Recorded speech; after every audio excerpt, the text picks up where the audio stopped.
सर्वांना जय शिवराय। आज आपण पैठण नगरीमध्ये जुन्या काळातील लड्डू सावकार यांच्या वाड्यामध्ये उभा आहोत।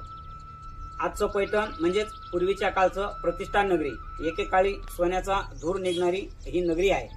इथं अनेक प्राचीन राजांनी राजवट केलेली आहे। मराठवाड्यामधलं नांदेड जिल्ह्यामधलं कंधार शहर आणि छत्रपती संभाजीनगर जिल्ह्यामधील म्हणजे देवगिरी प्रांतातील हे प्रतिष्ठान नगरी ही जुन्या काळामध्ये शालिवाहन राजाची राजधानी होती।